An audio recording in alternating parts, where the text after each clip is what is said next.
नमस्कार दोस्तों, स्वागत है आपका आज के मुख्य समाचार में, जिसमें सबसे पहली और बड़ी खबर में आपको बताएंगे कि भारत चीन मामले में राजनाथ सिंह का बड़ा बयान। कहा, हर कदम उठाने के लिए तैयार है भारत की सेना और देश का सर नहीं झुकने देंगे। इसी के साथ दोस्तों दूसरी बड़ी खबर में आपको बताएंगे कि भारत के चक्रव्यूह में फंस गया है चीन, कभी गिड़गिड़ा रहा है तो कभी धमकी दे रहा है। और तीसरी बड़ी खबर में आपको बताएंगे कि अब इंडोनेशिया ने खदेड़ा चीन का गश्ती जहाज, साउथ चाइना सी में तनाव चरम पर। जी हाँ दोस्तों, इस वक्त साउथ चाइना सी मुश्किलें बढ़ा सकता है चीन की। और इसी बीच भारत के रक्षा मंत्री राजनाथ सिंह ने कहा है कि हर कदम के लिए तैयार है भारत और देश का सर नहीं झुकने देंगे। जी हाँ दोस्तों, अगर आपको भी ऐसा लगता है कि पीएम मोदी और भारत की सेना देश का सर नहीं झुकने देगी तो आप अभी इस वीडियो को लाइक कीजिए और इस लाल बटन को दबा के इस चैनल को फ्री में सब्सक्राइब करके घंटी बजाइए और कमेंट में लिखिए जय हिंद। दोस्तों रुक करते तमाम बड़ी खबरों की तरफ। राजनाथ ने चीन विवाद पर दिया बयान, शुक्रवार तक के लिए स्थगित हुई राज्यसभा। जी हां दोस्तों, रक्षा मंत्री राजनाथ सिंह एलएसी के हालातों को लेकर राज्यसभा में बयान दिया। उन्होंने कहा कि सीमा विवाद अभी अनसुलझा है। चीन दोनों देशों के बीच हुए समझौतों की अनदेखी कर रहा है। वो एलएसी को नहीं मानता है। उनकी कथनी और करनी में फर्क है। हम किसी भी स्थिति से निपटने के लिए तैयार है। 15 जून को कर्नल संतोष बाबू ने अपने 19 बहादुर सैनिकों के साथ भारत की प्रादेशिक अखंडता का बचाव करने के उद्देश्य से गलवान घाटी में सर्वोच्च बलिदान दिया। हमारे पीएम खुद सेना का मनोबल बढ़ाने के लिए लद्दाख गए। केंद्र शासित प्रदेश लद्दाख में लगभग 38,000 वर्ग किलोमीटर पर चीन का अवैध कब्जा जारी है। इसके अलावा 1963 के तथाकथित चीन पाकिस्तान सीमा समझौते के तहत पाकिस्तान ने भारतीय क्षेत्र में पीओके से चीन तक अवैध रूप से 5,180 वर्ग किलोमीटर को सीज किया। चीन अरुणाचल प्रदेश में भारत चीन सीमा के पूर्वी क्षेत्र में भारतीय क्षेत्र के लगभग 90,000 वर्ग किलोमीटर पर भी अपना दावा करता है। इन घटनाओं के दौरान हमारे सशस्त्र बलों के आचरण से पता चलता है कि उन्होंने उत्तेजक गतिविधियों के सामने संयम को बनाए रखा और भारत की क्षेत्रीय अखंडता की रक्षा के लिए आवश्यक रूप से शौर्य का भी प्रदर्शन किया। चीन द्वारा की गई कार्रवाई हमारे विभिन्न द्विपक्षीय समझौतों की अवहेलना है। चीन द्वारा सैनिकों को इकट्ठा करना 1993 और 1996 में हुए समझौतों के खिलाफ है। वास्तविक नियंत्रण रेखा का सम्मान और कड़ाई से निरीक्षण करना सीमावर्ती क्षेत्र में शांति और स्थिरता का आधार है। हमारे सशस्त्र बलों ने इसका स्पष्ट रूप से पालन किया है। वहीं चीनी पक्ष द्वारा ऐसा नहीं किया जा रहा है। चीन ने पिछले कई दशकों में सीमावर्ती क्षेत्रों में अपनी तैनाती क्षमताओं को बढ़ाने के लिए महत्वपूर्ण बुनियादी ढांचा निर्माण गतिविधियां की। हमारी सरकार ने भी सीमावर्ती अवसंरचना विकास के बजट को पिछले स्तरों से लगभग 2 गुना कर दिया है। इस वर्ष की स्थिति सैनिकों के पैमाने और घर्षण बिंदुओं की संख्या के मामले में बहुत भिन्न है। हम वर्तमान स्थिति के शांतिपूर्ण समाधान के लिए प्रतिबद्ध हैं। ठीक इसी समय हम सभी तरह की स्थिति से निपटने के लिए भी तैयार हैं। वर्तमान स्थिति में संवेदनशील परिचालन मुद्दे हैं जिनके बारे में मैं विस्तार से नहीं बता सकता। मुझे उम्मीद है कि सदन मामले की संवेदनशीलता को समझेगा। करते हैं अगली खबर की तरफ। भारत के चक्रव्यूह में फंसा चीन, कभी गिड़गिड़ाहट तो कभी दे रहा है युद्ध की धमकी। जी हां दोस्तों, लद्दाख समेत समूची एलएसी पर भारत की जबरदस्त जवाबी तैयारी से चीन को सूझ नहीं रहा है कि वह अब क्या कदम उठाए। इसीलिए वह कभी अपने मंत्रियों के जरिए शांति की बात कर रहा है तो वहीं अपने सरकारी मीडिया तंत्र ग्लोबल टाइम्स के जरिए भारत का मजाक उड़ाकर खुद को तसल्ली देने में लगा है। चीन के विदेश मंत्री वांग यी ने बुधवार को भारत से आग्रह किया कि अपने आक्रामक रवैये से कमी लाएं और बॉर्डर पर तैनात सैनिकों को डिसएंगेज करने की प्रक्रिया जल्द से जल्द बहाल करे। इसके साथ ही चीनी विदेश मंत्री ने यह भी कहा कि चीन भारत सीमा पर विवाद भारत की वजह से शुरू हुआ है, इसलिए इसे शांत करना भी भारत की जिम्मेदारी है। वहीं चीन के सरकारी भौंपू माने जाने वाले ग्लोबल टाइम्स ने लिखा कि भारत साइकोलॉजिकल वारफेयर आगे बढ़ाते हुए यह कह रहा है कि सर्दियों में तैनाती के लिए उसकी सेना तैयार है, लेकिन इस सर्दियों में ना तो उसकी लॉजिस्टिकल सप्लाई अच्छी है और ना ही ट्रांसपोर्टेशन सिस्टम। करते हैं अगली खबर की तरफ। अब इंडोनेशिया ने खदेड़ा चीन का गश्ती जहाज, साउथ चाइना सी में तनाव चरम पर। जी हां दोस्तों, साउथ चाइना सी एक बार फिर एशिया में तनाव का नया क्षेत्र बन गया है। इंडोनेशिया ने अपने आर्थिक क्षेत्र में घुसे चीन के एक गश्ती जहाज को खदेड़ दिया है, जिसके बाद दोनों देशों में तनातनी चरम पर पहुंच गई है। चीन के पलटवार की आशंका को देखते हुए इंडोनेशियाई युद्धपोतों ने अपनी गश्त को तेज कर दिया है। वहीं इस क्षेत्र के पास चीनी युद्धपोतों की गतिविधि भी रिकॉर्ड की गई है। इससे पहले जापान ने चीन की पनडुब्बी को अपने इलाके से खदेड़ा था। इंडोनेशिया ने चीन के जहाज को नातुना द्वीप के पास से खदेड़ा है। यह क्षेत्र इंडोनेशिया के एक्सक्लूसिव इकोनॉमिक जोन में आता है। इंडोनेशिया समुद्री सुरक्षा एजेंसी को चीन के जहाज 5204 के इंडोनेशियाई विशिष्ट आर्थिक क्षेत्र में प्रवेश करने के बारे में पता शुक्रवार रात में चला था। इंडोनेशियाई समुद्री सुरक्षा एजेंसी के प्रमुख आन कुर्निया ने बताया कि जानकारी मिलने के बाद हमने अपने एक गश्ती जहाज को चीन के इस जहाज के पास भेजा। इंडोनेशियाई जहाज और चीन के जहाज के बीच 1 किलोमीटर की दूरी से इलाके पर दावे को लेकर बातचीत की गई, जिसके बाद इंडोनेशियाई जहाज ने चीनी जहाज को तुरंत वह इलाका छोड़ने को कहा, लेकिन चीनी जहाज ने इस इलाके को अपने 9 लाइन के अंदर होने का दावा किया, जिसके बाद से इंडोनेशियाई जहाज ने चीनी जहाज को खदेड़ दिया।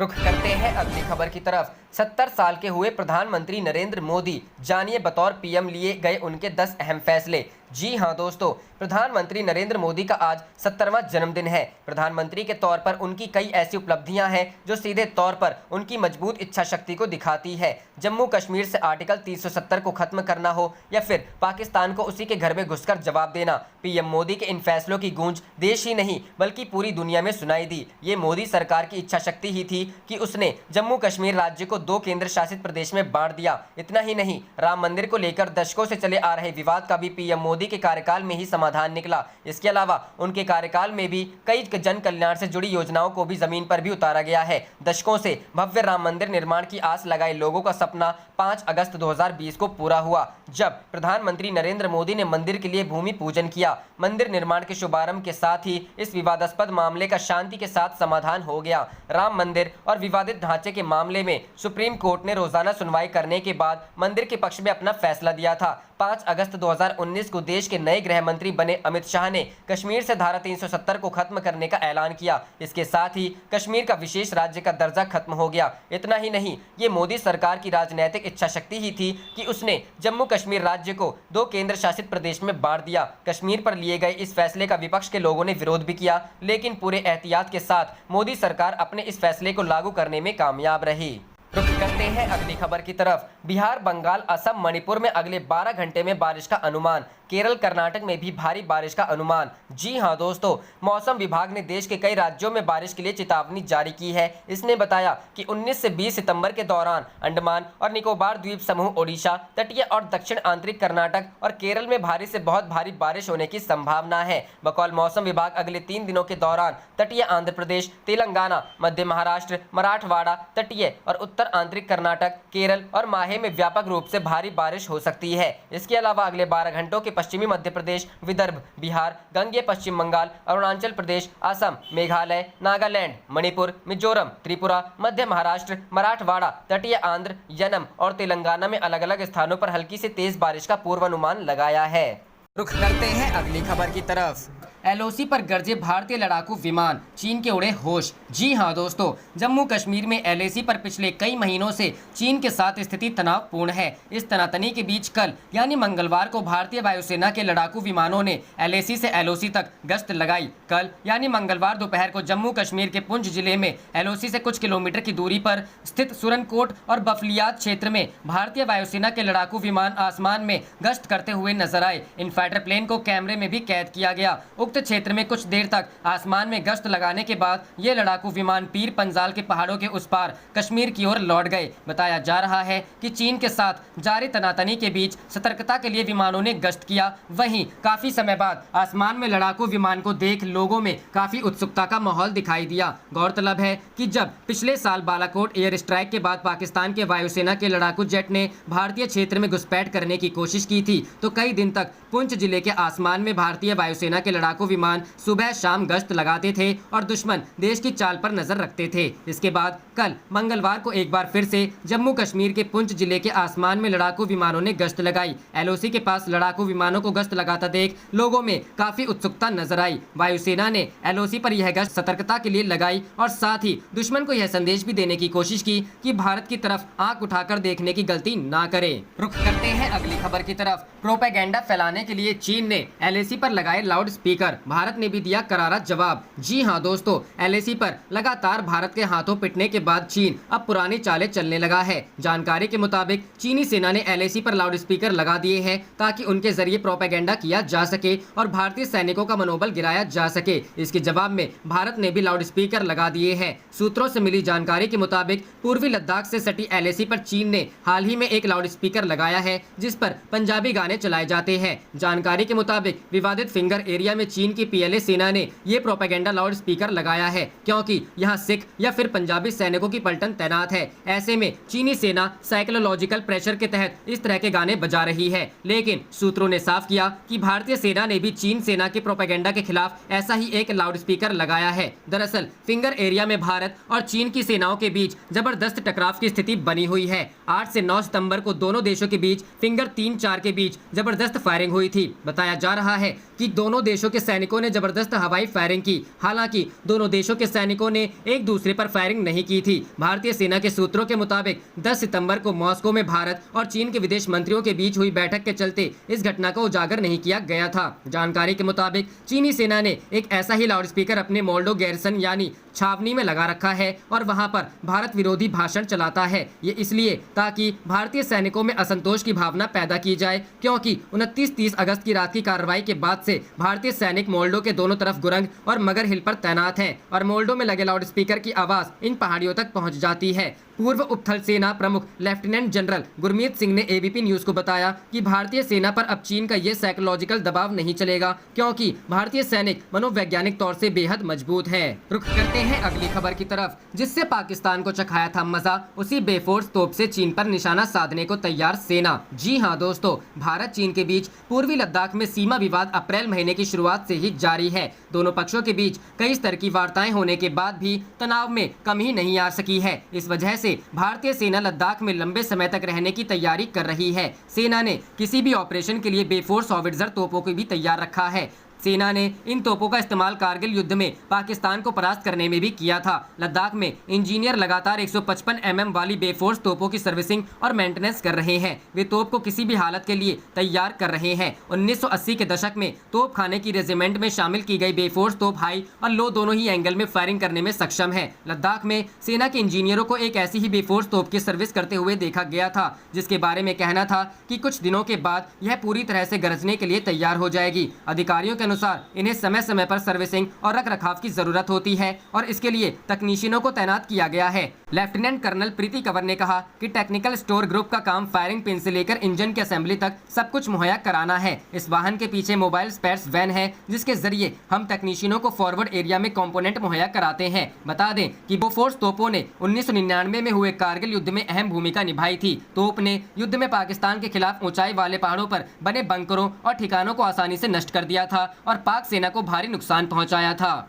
रुख करते हैं अगली खबर की तरफ। भारत की ताकत देख हैरान परेशान चीन अब पड़ोसी देश के साथ मिलकर रच रहा ये साजिश। जी हां दोस्तों, चीन एक तरफ बातचीत के जरिए एलएसी पर जारी तनाव को कम करने का दिखावा कर रहा है, तो वहीं दूसरी तरफ लद्दाख से अरुणाचल तक ड्रैगन का अतिक्रमण चरित्र भी सामने आ गया है। खबरों की माने तो उत्तराखंड के पास नेपाल बॉर्डर पर चीन की सेना निर्माण कार्य कर रही है। उधर भूटान की जमीन हड़पने के लिए भी चीन चाल चल रहा है। चीन जहां नेपाल को अपना आर्थिक गुलाम बना चुका है, वहीं वो भारत पर सैन्य दबाव बनाने की कोशिश कर रहा है। सूत्रों की माने तो चीन नेपाल सीमा के पास अपना सैन्य ठिकाना बना रहा है। नेपाल के तिनकार लिपु दर्रे के पास पीएलए की गतिविधियां देखी गई है। भारत नेपाल सीमा के नजदीक चीन की सेना निर्माण कार्य में जुटी हुई है। सूत्रों की माने तो भारत नेपाल सीमा के नजदीक चीन की सेना छोटी इमारतें बना रही है। भारत की ताकत से हैरान परेशान और डरा चीन अपनी आदतों से बाज नहीं आ रहा है। लगातार बॉर्डर पर भारत के खिलाफ नई नई चाल चल रही है, जबकि उसे पता है कि उसकी हार तय है, लेकिन धोखेबाज चीन मानता ही नहीं है। खबरों के मुताबिक चीन की पीपुल्स लिबरेशन आर्मी ने अरुणाचल प्रदेश से सटे हिस्सों में अपनी सेना की गतिविधियों को बढ़ा दिया है। सुरक्षा एजेंसियों के सूत्रों के मुताबिक लद्दाख में भारतीय जवानों से शिकस्त खाने के बाद चीन अब अरुणाचल प्रदेश से लगी सीमा पर किसी साजिश की तैयारी में जुटा है। लेकिन चीन को कोई भी हिमाकत करने से पहले याद रखना चाहिए कि भारत किसी को छोड़ता नहीं है। भारत लद्दाख में तो चीन को सबक सिखा ही चुका है और अरुणाचल प्रदेश में भी तैयार बैठा है। सूत्रों के मुताबिक अरुणाचल प्रदेश के असाफिला और फिश टेल 2 के इलाकों में चीन की सेना की गतिविधियां देखी जा रही हैं। बीते कुछ दिनों में इस क्षेत्र के करीब 20 किलोमीटर के इलाके में चीन की सेना के तमाम वाहन देखे गए हैं। इसके अलावा यहां पर कुछ सड़कों और अन्य चीजों का निर्माण भी हुआ है। लेकिन चीन की पूरी गतिविधि पर भारतीय सेना और सुरक्षा एजेंसियों की नजर है। चीन से निपटने के लिए भारतीय सेना ने अरुणाचल प्रदेश के इस हिस्से में खुद की ताकत को और बढ़ाया है और भारतीय सेना पूरी तरह से तैयार है। रुक करके हैं अगली खबर की तरफ। चीन की जासूसी पर सरकार ने दिए जांच के आदेश। 30 दिनों में रिपोर्ट देगी एक्सपर्ट कमेटी। जी हां दोस्तों, राष्ट्रपति रामनाथ कोविंद, प्रधानमंत्री मोदी समेत भारत की 10,000 से ज्यादा हस्तियों और संगठनों की जासूसी के मामले में केंद्र सरकार ने बुधवार को एक कमेटी का गठन किया है। यह कमेटी 1 महीने के अंदर रिपोर्ट देगी। न्यूज एजेंसी ANI ने सूत्रों के हवाले से यह जानकारी दी। सूत्रों ने बताया कि जेनहुआ डेटा लीक मामले में सरकार ने इन रिपोर्टों का अध्ययन करने, उनका मूल्यांकन करने, कानून के किसी भी उल्लंघन का आकलन करने के लिए नेशनल साइबर सिक्योरिटी कोऑर्डिनेटर के तहत एक एक्सपर्ट कमेटी का गठन किया है। कमेटी से 30 दिनों में रिपोर्ट मांगी गई है। सूत्रों ने आगे बताया कि सरकार ने उस रिपोर्ट पर गहरी चिंता व्यक्त की है जिसमें बताया गया कि विदेशी सोर्स सहमति के बिना देश के नागरिकों के व्यक्तिगत डेटा तक पहुंच रही है या फिर प्राप्त करने की मांग कर रही है। विदेश मंत्रालय ने चीन द्वारा भारत की प्रमुख हस्तियों की जासूसी करने को लेकर चीनी राजपूत के सामने मुद्दा उठाया। चीन ने इसके जवाब में कहा कि जेनहुआ एक निजी कंपनी है और अपनी स्थिति को सार्वजनिक रूप से बता चुकी है। उल्लेखनीय है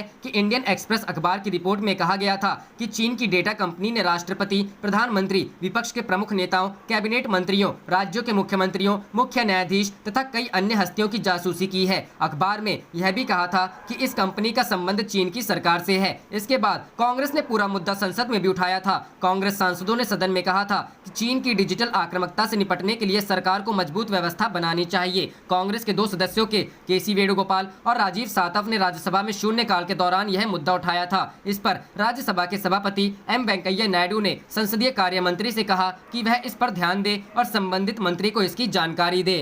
रुख करते हैं अगली खबर की तरफ। चीन को जवाब देने के लिए सेना पूरी तरह तैयार, फॉरवर्ड पोस्ट पर पहुंचाए गए भारी हथियार। जी हां दोस्तों, लद्दाख में वास्तविक नियंत्रण रेखा पर टेंशन चरम पर है। भारत और चीन की सेनाएं आमने सामने हैं और दोनों तरफ से युद्ध जैसी तैयारी और हथियारों की तैनाती की जा रही है। संसद में देश की सीमा के हालात की जानकारी देते हुए राजनाथ सिंह ने कहा कि हम शांति से मुद्दे का हल चाहते हैं, लेकिन अगर चीन ने कोई हिमाकत की तो हमारे जवान भी जवाब देने के लिए पूरी तरह तैयार बैठे हैं। ऐसे में यह जानना जरूरी है कि चीन की किसी भी साजिश के खिलाफ भारतीय सेना की तैयारी कितनी मुकम्मल है। जहां ऑक्सीजन की कमी है, वहां शून्य से भी कम तापमान पर भारतीय सैनिक उत्साह के साथ चीन के खिलाफ डटे हुए हैं। LAC पर हर चुनौती से निपटने के लिए सेना पूरी तरह तैयार है। लद्दाख में LAC की फॉरवर्ड पोस्ट पर भारतीय सेना ने युद्ध जैसे हालात के लिए भी पूरी तैयारी कर ली। C-70 ट्रांसपोर्ट एयरक्राफ्ट से सेना के हथियार और रसद पहुंचाए जा रहे हैं। भारतीय वायुसेना के C-70 ट्रांसपोर्ट एयरक्राफ्ट लगातार उड़ान भर रहे हैं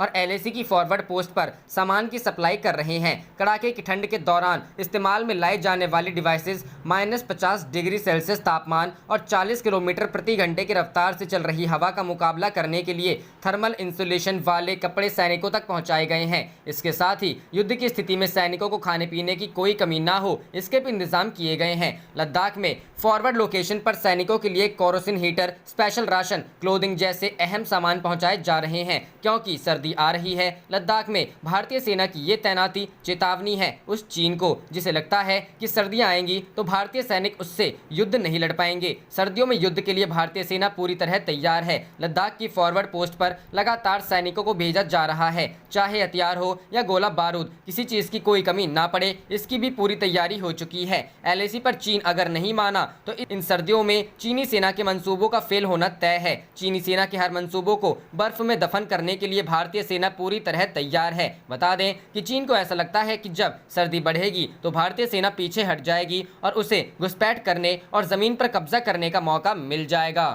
रुख करते हैं अगली खबर की तरफ। मोदी सरकार ने दिए संकेत, LAC को लेकर बंद कमरे में हो सकती है विपक्षी नेताओं के साथ बातचीत। जी हां दोस्तों, राष्ट्रीय जनतांत्रिक गठबंधन सरकार ने कुछ विपक्षी नेताओं को संकेत दिए हैं कि भारत चीन सीमा स्थिति पर एक बंद दरवाजे की बैठक पर विचार किया जा सकता है। आपको बता दें कि संसद का मानसून सत्र में संवेदनशील मुद्दे पर पूर्ण सार्वजनिक चर्चा की मांग करने से बचने की बात कही है। हालांकि अभी तक इस तरह की बैठक में पर अंतिम निर्णय लिया जाना बाकी है। इस बैठक में सरकार वास्तविक नियंत्रण रेखा पर सैन्य गतिरोध को लेकर विपक्षी दलों को जानकारी दे सकती है। वार्ता में शामिल अधिकारियों ने कहा, हालांकि सरकार ने अभी तक सभी विपक्षी दलों से संपर्क नहीं किया है। एक अधिकारी ने यह जानकारी दी है। प्रस्ताव के अनुसार सरकार संसद में इस मुद्दे पर चर्चा नहीं करना चाहती है। रक्षा मंत्रालय स्थिति को सामान्य करने के प्रयासों पर बंद कमरे में अलग अलग दलों के नेताओं के संक्षिप्त विवरण दे सकता है। इस दौरान उनके सवालों का जवाब देने की भी कोशिश की जाएगी। एक वरिष्ठ गैर NDA नेता ने नाम नहीं लिखने की शर्त पर बताया, एक वरिष्ठ मंत्री ने मुझे यह कहने के लिए बुलाया था कि यदि वे सहमत होते हैं तो सरकार अलग अलग दलों के नेताओं के लिए एक संक्षिप्त बैठक के बारे में सोच रही है।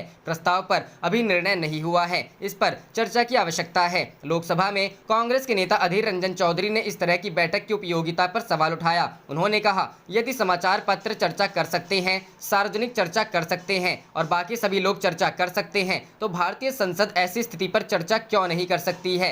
रक्षा मंत्री राजनाथ सिंह ने भारत चीन सीमा स्थिति पर मंगलवार को लोकसभा में एक बयान दिया, लेकिन विपक्षी नेताओं को किसी भी स्पष्टीकरण की अनुमति नहीं दी गई। चौधरी और शशि थरूर सहित नाराज कांग्रेस नेताओं ने संसद परिसर में महात्मा गांधी की मूर्ति के सामने धरना दिया। चौधरी ने सरकार को याद दिलाया कि 1962 में जब विपक्ष के नेता अटल बिहारी वाजपेयी ने भारत चीन युद्ध पर बहस की मांग की थी, प्रधानमंत्री जवाहरलाल नेहरू ने 2 दिनों के लिए एक बहस आयोजित करने पर सहमति व्यक्त की थी। संसदीय मामलों के मंत्री प्रहलाद जोशी ने जल्दी से कहा कि 1962 की बहस युद्ध खत्म होने के बाद हुई थी, न कि तब जब दोनों पक्ष इसका समाधान खोजने की कोशिश कर रहे थे। बीजू जनता दल के पिनाकी मिश्रा और तृणमूल कांग्रेस के कल्याण बनर्जी सहित अन्य नेताओं ने चौधरी का समर्थन नहीं किया। पिनाकी मिश्रा सरकार की इस बात से सहमत थे कि विभाजनकारी बहस को टाला जाना चाहिए।